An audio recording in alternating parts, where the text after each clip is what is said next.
Sheeri naa godhaa dhugaa rabbi sheeri naa godhaa አዳነች አበበች ማን ነበረች ስሙ አብይ ነው የሚባል ሰውዬ ጋር አድርሱልኝ። መድኃኒዓለም በጣም ነው የተናደድኩ እኔ ማለት ነው። እግዚአብሔርን ቤቴን ሰርቼ ጨርሼ ከዛ ህገወጥ ነው ብሎ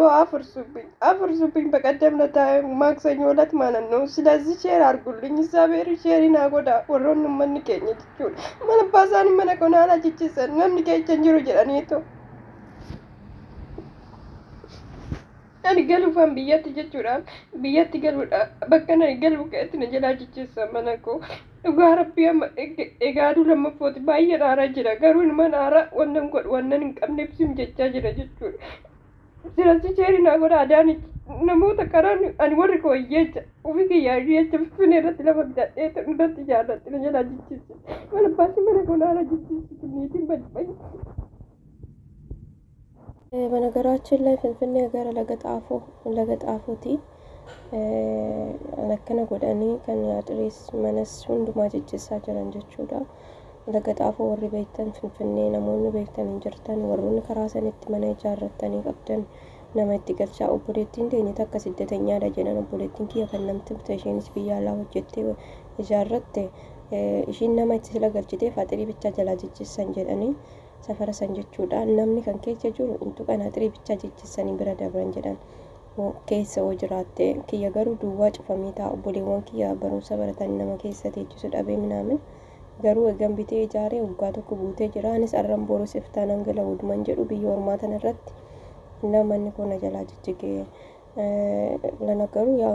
waannan nu fayyaa ta'uudha ani galeetan ammas fayyaa'uun qabaadhee amma ta'e tokko irratti ijaarradhee. Assalamu alaikum warahmatullahi wabarakatuh. Obboleewwan kiyya wanta tokkoon isinitti himuu barbaade mucayyoo wahiitu wayina irratti goote jalqaba an akka mataa kootiitti akka abdiitti kanan nama gargaaruu namaaf faarfamuuf yookiin namni waa naa kaffaluufi miti takkaallee namni wayinaa kaffalee hin beeku gargaarsa keessatti rabbii kiyya immoo garuu naa kaffala bakkan ittiin birriis dhiisi yaadaanis ta'u humnaan nama bira dhaabbadhee rabbiin takka nagatee hin beeku wallaahi. Mucaa wayinaa bilbiltee dheengaddaa abdii du'aan jiraana qaqqabaa jette maali yaa obboleettii kiyya maali gaa obboleessa kiyya gaafan du'e naaf bo'uurra gaafan du'e waanaan gootanu osoo lubbuun na keessa jiruudhaana qaqqabaa naan jette rifadhe akka malee rifadhe warran bira dalagu an xalabaadhaan jira intala Filippinii tokko wajjin hojjanna arabni bira hojjannu warqiin badee jennaan dhaggeeffadhu laasirra warqiin badee jennaan warqii kana isintu fuudhe nuun jettee ibiddarra nu baasaa jirti guyyaa 3 bishaan midhaan hin jenne maaloodha na baasii mana xalabaatii jette obboleewwan baay'ee qalbiin na cabee rifadhe erga guyyaa 3 itii waan nyaanne kan isin jettu na gaddisiiseera sana bira darbee immoo nu fattashanii dhabanii qallee isin keessa laallanaan jedhanii jette yaa rabbi maali kun wallaahi akka malee rifadhe akka maleen dhiphadhe qarshiillee borsaan qabu qarshii qabdaadha annaman baasu joolleen nama baasan jiru birrii kafaltee fi si baasu bira dhaqxee boqattee aara galfattee hojii si galchanii warra akkasii siin barbaada ani immoo biyya kana keessatti ni haa'i an xalabaa naman baasu hojjedhe illee beekuun barbaadullee haraama akka amantaa islaamaatti birrii isaaniitiin bitatanii fidan waan ta'eef haraama garuu warra tokko ijoollee azzabanii jiran bira dhaabbachuu namoota ijoollee nyaata dhoowwatanii hojiin dugda kutanii birrii dhoowwatanii jedhan bira dhaabbachuun akka namaatti mala maluufiin dirqama kanaaf ijoolleedha siin barbaada siin ha'aa sa'anuu birrii barbaaddachuudha qabda namni kamuu birriidhaan malee naman jaallatu an ofii koon danda'uun jedhe obboleessa kiyya atumti ofii keenaaf kenni na baasii kaffalii fi ijoollee naa godhii boodansii kaffalaa jette dhugaa rabbii birrii hedduun fixee of hirkaa gidduu sana namaaf kennee birrii 40 qofa birrii 20 qofa narka jira diinaar 20 qofa narka jira maalin sii godha okay ijoollee bakka biraarraan dubbifadhee hanaa galchanuu na bira dhaabbattaa eeyyi akka jaayibaattiin si bira dhaabbadha obboleettii kiyyatu nan jiru hunduutu kun waan dansaati ijoollee achi biyya buusanii fi jennaan asii ijoollee irraa siifuu naan jedheen booda keessaa wanni kun osoo piraankii ta'e maal gootaa naan jette aare baqqaan dhugaa rabbii aare piraankii illee wanni godhamtu hedduu obboleettii kiyya kana dhiisii jedheen akkasiin hin goone akeekkachiiseen gadhiisiyan waan biraa dalagi maali wanni akkasii kun ikkoo ani nageenyan barbaadaa bar nagaa tahee jiraachuun barbaada akkuma namni na jaallatu jiru namni jireenya koo jibbullee ni jira karaa kamiin nama kana miinu karaa kamiin itti dhufnu seera kamiin itti dhufnu warri jedhan ni jiru obboleewwan kiyya kanaaf osoo nuti waan kana beeknu maaliif rakkoo walirratti finnaa maaliif waan hin barbaachisne walirratti oofnaa anas ta'u nama biraa namni gaafa nama gargaaru ka faayidaa nama gargaaru jira karabbiif jecha nama gargaaru jira garuu immoo harki namaaf qalbiin namaa hiixatee baree hin callisun taa'u akka nuti of booda deebinu nun godhina jechin akkas gocha akkasiitiif jecha akkasii waan namarraa eegamu miti gocha fokkisaadha dhugaa rabbi xiqqeenya obboleetti kiyya rabbisi aare of jibbe jechuu bakka piraankiin daangaa qaba wanni godhamu jira wanni lubbuun safaaxamu hin ta'u jechuu hin barbaadu jedheen piraankii akkasii piraankii kana gadan dhiisaa hin lakkisin ani nammina haa arguuf miti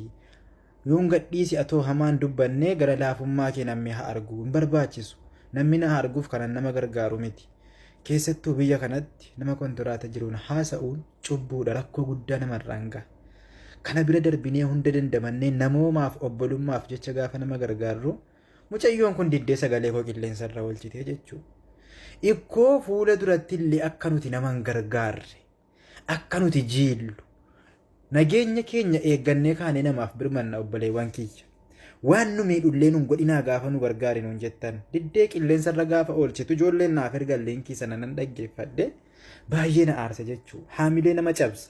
akka namni nama hin gargaarre nama godha daangaa piraankii illee beeka ሰላም ሰላም የሀገሬ ልጆች እንዴት ናችሁ ሁላችሁም ደህና ናችሁ አይደል አለን እግዚአብሔር ይመስገን እና ትላንትና በወላይተኛ የሆነ ቪዲዮ ፖስቼ ነበር ይተረጎምልኝ ስትሉ ነበራችሁ እና እቺ ፎቶ ላይ የምታዩት ሳምራዊት ሁሴን ትባላለች እና ከኢራቅ ከመጣች ገና አንድ ወሯ ነው እና ኢራቅ እያለች 6 ወር ሙሉ የሀገሬ ልጅ ናት እማቃል ልጅ ናት 6 ወር ሙሉ ቢሮ ውስጥ ቁጭ ብያለሁ አቡ እንደምንም ብለ ከዚህ ጉድ አውጣኝ የሀገሬ ልጅ ነህ ቢያንስ ከዚህ ጉድ አውጣኝ አቡ ብላኝ የሰውየውን ቁጥር ተቀብዬ ሰውየውን አናግሬ ሰውየው $500 ቃራማ አለባት $500 መክፈል አለብህ ስለኝ ሰውየውን እንደምንም ብያባብዬ $300 ከዚህ ልኬ $300 ከዚህ ልኬ ሰውየውን አስማምቼ ቲኬት ቆረጥኩ የመጀመሪያ ቲኬት ሰዓት አሳለፈችና ተቃጠለ የመጀመሪያ ቲኬት ተቃጠለ ከእንደገና ሌላ ቲኬት ቆረጥኩ ከ3 ቀን በኋላ ሌላ ቲኬት ቆርጬ እዚህ ሀገር እንድትመጣ አረኩኝ እዚህ ሀገር መጣ በኔ አይዲ በኔ ኃላፊነት ሁሉንም ነገር እሷ ከጠፋች እኔ ተጠያቂ ነኝ ብዬ በአይዲ ፈርሜ ስራ አስገባዋት እቺን ልጅ እና በየቀኑ ጠይቃታለሁ እንዴት ነሽ ሳምራዊት ደህና ነሽ ስራው ተመችቶሻል ካልተመቸሽ ለኔ ንገሪ ቀይርሻለሁ ስራ ሌላ ስራ አሪፍ ስራ እንድትገቢ አረጋለሁ ምናምን ብዬ ስጠይቃት ነበር እሷ ደግሞ አቡ በጣም ስራው ተመችቶኛል 2 ልጆችና አንድ ሴትዮዋ ስራ ትሄዳለች ሌላ ሰው የለም 3 ቤተሰብ ነው ሴትዮዋ ስራ ትሄዳለች እኔ ከልጆቹ ጋር ቤት ውላለሁ ልጆቹ ደግሞ ትምህርት ቤት ሲሄዱ ብቻዬን ቤት ውስጥ ውላለሁ ስራው በጣም ተመችቶኛል እየሰራውኝ ነው ትለኝ ነበር እና እቺ ልጅ ድንገት ወጣ ስትጠፋ በጣም ገረመኝ አሁን ልክ እሷ እንደጠፋች ሰውየው ሙሉ ወረቀቱ የሷ ሴትዮዋ ሙሉ ወረቀት አሰርታለች እና ከኦፊስ ሰውየው ደወለና እቺን ልጅ ያስጠፋው አንተ ነህ ብሎ ጠየቀኝ አንተን ያስጠፋው እዛ መምጣት አለበት አለበለዚያ ከሳለው ይለኛል ስለዚህ እቺን ልጅ በተለይ አቡዳቢ አሌን አጅማን ሻርጃ ያላችሁ ልጆች የሀገሬ ልጆች እባካችሁ ተባበሩ እንደምንም እቺን ልጅ የትም ካለች ተቆሙልኝ በውስጥ መስመር ስልክ ቁጥሬን ጠይቁ ስልክ ቁጥሬን እኔ ሰጣችኋለሁ ንገሩ እባካችሁ ተባበሩ እቺ ልጅ በጣም አሁን ሰውየው ከሳለው እያለኝ ነው እኔ ራሱ ግራ ገብቶኛል ቤቴን ቢያቅ እስከ ቤቴ ይመጣል ሰውየው ቤቴን ቢያቅ እስከ ቤቴ ይመጣል እና እባካችሁ የሀገሬ ልጆች ሁላችሁም ተባበሩኝና እቺን ልጅ እንደምንም ብለን ፈልገን ማግኘት አለ እኔ ሌላ ነገር አልፈልግም እሷ ገብታ የራሷን ህይወቷን ያበላሸችው ሲጀመር በዚህ ሰዓት ውጪ ይላሉ ልጆች ለማንም ስራ እንደሌለ ታውቃላችሁ እቺን ልጅ ሌላ ሰው አባብሎ ነው እንድትወጣ ያደረገው እባክሽ ነይና የራስሽን السلام عليكم ورحمة الله وبركاته أكم بلتن أمتك أشتي فيا خسني absiri minamna kan jedhu dhiisii garuu keetuma yoom argaa kan jette ijoolleen hedduu arguu feeti jaarsa raahaa jaalallee raahaa dhiira raahaan jaalatte waan isin ajaa'ibirra osoo jaaladhee miidiyaa kanarra waliin baasuun maaliif jennaan ijji faaxetu Allahumma ustaagana hin fedhu miidiyaa waliin baasuun osoo danda'e sansalataan hidhadha mana keessatti isin galee sansalataan gixxam godhee hidhadhaan hin agartan kiyya akkanuma lubbuun isin bolaltee akkanuma dulloomtanii hin jiru.